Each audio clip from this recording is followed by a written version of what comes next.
It's crazy to think that the R35 generation GT-R has been around for nearly a decade at this point. I still remember when it first came out. I think 2009 was the first model year available here in America. It offered just industry redefining performance technology. It was blowing Italian supercars out of the water for a lot less money. Now we are many, many years later. I am driving this 2016 GT-R Premium. This is actually my first time driving a stock GT-R. This is pretty much stock minus some exhaust mods, no power upgrades. Every other one I've been in or driven has been full bolt-on or beyond. Some have been crazy 4-figure horsepower cars. Clearly this is a platform that can make a lot of power. So this is cool to get to check out a relatively stock and see what the GT-R was like from the factory.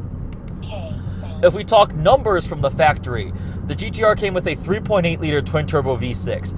That engine in this specific generation was making 545 horsepower and 463 pound-feet of torque from the factory. Now, I don't know how many GT-Rs mostly stay stock. It seems everybody I know, they get it, and it's pretty much very quickly full bolt-on, turbos, blah, blah, blah, goes on and on and on until they're making a lot more horsepower.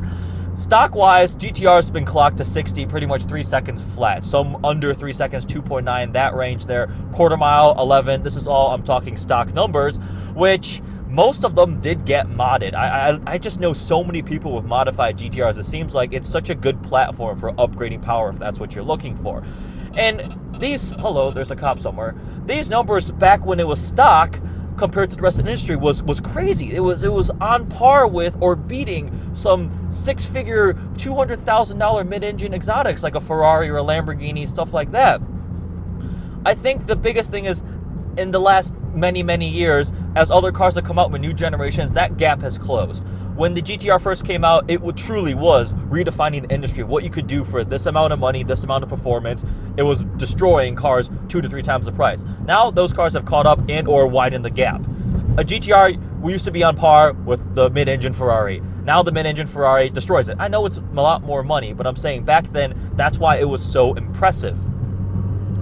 If we talk styling real quick, I think another thing, GT-Rs, every iteration in terms of color, the aerodynamics, wide body, blah, blah, blah, different wheels has been done because it's such a modification-friendly platform. It seems people really like to personalize these cars to their extent.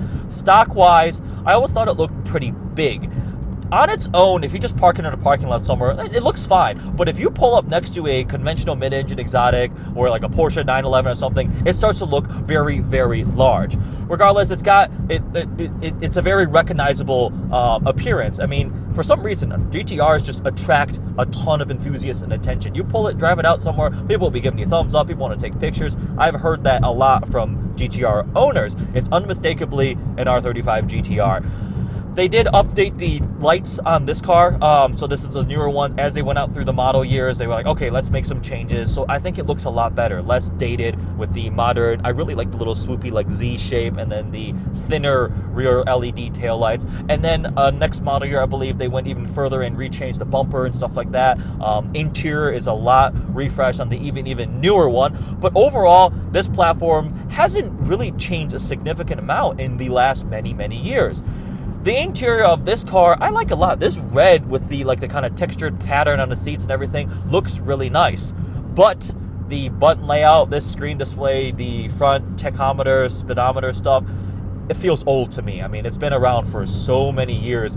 If you just compare it to a brand new virtual cockpit and a Ferrari, or not a Ferrari, and a Audi or like a Lamborghini, it kind of blows this out of the water. They're really in need of a refresh. How does it drive though? A big number with the GT-R is its curb weight. And big, I mean like 4,000 pounds. It's not a light or small vehicle. And I get that impression when I'm driving it. It feels like a larger, heavier vehicle. But it still has a pretty great transmission and just makes lots of power and lots of grip.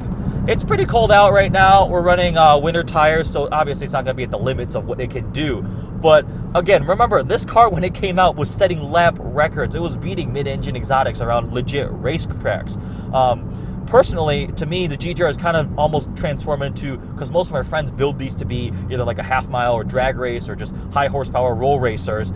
So I keep forgetting that this car is also designed to handle. It's got a very, very advanced all-wheel drive system, this dual clutch transmission. This was engineered as an engineering masterpiece to just destroy things in a systematic way. I will also take issue with a lot of people. I've heard complaints like, oh, the GT-R is like driving a computer, it's boring. Have you ever driven a GT-R? Because it's not like that. It makes noises, it's visceral. I mean, it rides harsh. It's not like a smooth, comfortable, refined type of thing. Like, it doesn't feel like I'm driving a video game at all. This car will punish you if you mess up, and it feels raw and visceral, and you're very much engaged part of the experience. We have to talk value, pricing, and kind of my verdict of the car. This car started less, and they've kind of jumped up in price to pretty much six figures, $100,000 for a GT-R when this was brand new. But the glory of the fact that there are so many of them, they really haven't changed throughout the years, is you can get a pre-owned one for pretty good value.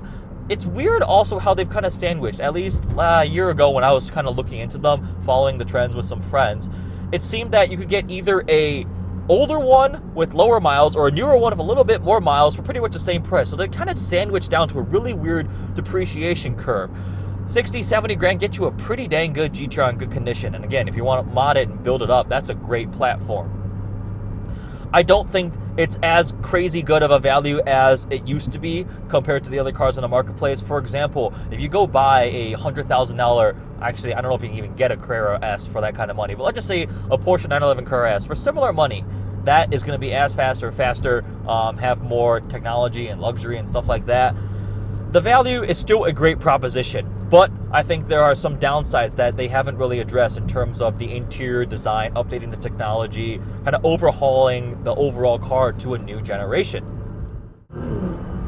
So there it is, the R35 GT-R. I will always remember this car because, again, it kind of came out when I was getting into cars. I was in high school. They're starting to come out all over the place. I got excited seeing them, and then as I got older, I met people who had them, made good friends who had GT-Rs, been around them. It's an amazing, amazing car, a great accomplishment for what Nissan has done. Really looking forward to the next generation. And if you want one of these, you go into it knowing there is a massive modification potential, a big community of a lot of people who are passionate about the car that know what to do about it, upsides and downsides. It's truly cool. And it's been cool checking out even a stock one. I'm still pretty impressed with what a stock one is able to do. But again, my takeaway is it's starting to feel a little bit old compared to some of the newer generation of cars. And I'm really looking forward to when Nissan overhauls the entire vehicle. Hope you guys liked this video. If you have any questions, please let me know. Comment below.